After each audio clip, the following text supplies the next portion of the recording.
ಮಹಾರಾಷ್ಟ್ರದಲ್ಲಿ ನರೇಂದ್ರ ಮೋದಿಗೆ ಶಾಕ್ ಮೇಲೆ ಶಾಕ್ ಎದುರಾಗಿದೆ. ಸಮೀಕ್ಷೆಗಳಲ್ಲಿ ಬಿಜೆಪಿ ಮೈತ್ರಿಗೆ ಸೋಲಿನ ಆಘಾತ ಫಲಿತಾಂಶ ಹೊರಬಿದ್ದಿದೆ. ಸಮೀಕ್ಷೆ ಹೊರಬೀಳ್ತಿದ್ದಂತೆ ಉಲ್ಟಾ ಹೊಡಿತಿರೋ ಮಿತ್ರ ಪಕ್ಷಗಳು. ಬಿಜೆಪಿ ಜೊತೆಗಿನ ಮೈತ್ರಿಗೆ ಗುಡ್ ಬೈ ಎಂದ ರಾಜ್ ಠಾಕ್ರೆ. ಮುಂಬರುವ ಚುನಾವಣೆಯಲ್ಲಿ ಬಿಜೆಪಿ ಜೊತೆ ಮೈತ್ರಿ ಮಾಡಿಕೊಳ್ಳೋದಿಲ್ಲ, ಏಕಾಂಗಿಯಾಗಿ ಸ್ಪರ್ಧೆ ಮಾಡೋದಾಗಿ ರಾಜ್ ಠಾಕ್ರೆ ಘೋಷಣೆ ಮಾಡಿದ್ದಾರೆ.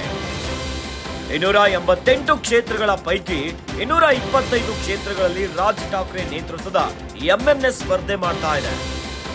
ಏಕಾಂಗಿ ಸ್ಪರ್ಧೆಯ ಘೋಷಣೆ ಬೆನ್ನಲ್ಲೇ ಮೋದಿ ವಿರುದ್ಧ ಆಕ್ರೋಶವನ್ನ ಹೊರಗಾಗ್ತಿದ್ದಾರೆ. ಕೇಂದ್ರದಿಂದ ಮಹಾರಾಷ್ಟ್ರಕ್ಕೆ ಯಾವುದೇ ಪ್ರಯೋಜನವಿಲ್ಲ ಅಂತ ಕಿಡಿಕಾರ್ತಿದ್ದಾರೆ. ಮಹಾರಾಷ್ಟ್ರದಲ್ಲಿ ಚರ್ಚೆಗೆ ಗ್ರಾಸವಾದ ರಾಜ್ ಠಾಕ್ರೆ ದಿಢೀರ್ ನಿರ್ಧಾರ. ರಾಜ್ ಠಾಕ್ರೆ ನಿರ್ಧಾರದಿಂದ ಮತಗಳು ಚದುರುವ ಆತಂಕ ಬಿಜೆಪಿಗೆ ಕಾಡ್ತಾ ಇದೆ. ಮಹಾರಾಷ್ಟ್ರದಲ್ಲಿ ನರೇಂದ್ರ ಮೋದಿಗೆ ಶಾಕ್ ಮೇಲೆ ಶಾಕ್ಗಳು ಎದುರಾಗ್ತಾ ಇದೆ.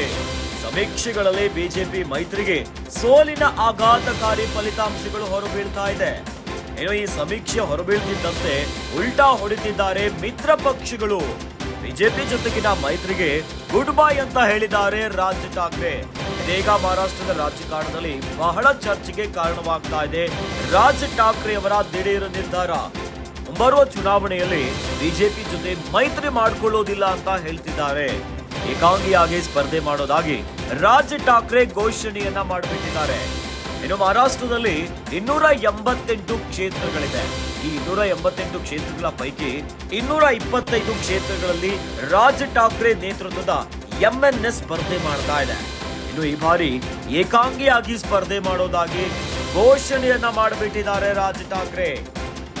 ಇವೆಲ್ಲದರ ಬೆನ್ನಲ್ಲೇ ನರೇಂದ್ರ ಮೋದಿ ವಿರುದ್ಧ ಕಿಡಿಯನ್ನ ಕಾರ್ತಿದ್ದಾರೆ. ಕೇಂದ್ರದಿಂದ ಮಹಾರಾಷ್ಟ್ರಕ್ಕೆ ಯಾವುದೇ ಪ್ರಯೋಜನ ಇಲ್ಲ ಅಂತ ತಮ್ಮ ಆಕ್ರೋಶವನ್ನ ಹೊರಗಾಕ್ತಿದ್ದಾರೆ. ಮಹಾರಾಷ್ಟ್ರದಲ್ಲಿ ಚರ್ಚೆಗೆ ಬಹಳ ಗ್ರಾಸವಾಗಿಬಿಟ್ಟಿದೆ ರಾಜ್ ಠಾಕ್ರೆ ಅವರ ಈ ದಿಢೀರ್ ನಿರ್ಧಾರ. ರಾಜ್ ಠಾಕ್ರೆ ಅವರ ಈ ನಿರ್ಧಾರದಿಂದ ಮಹಾರಾಷ್ಟ್ರದಲ್ಲಿ ಮತಗಳು ಚದುರುವ ಆತಂಕ ಬಿಜೆಪಿಗೆ ಎದುರಾಗಿಬಿಟ್ಟಿದೆ.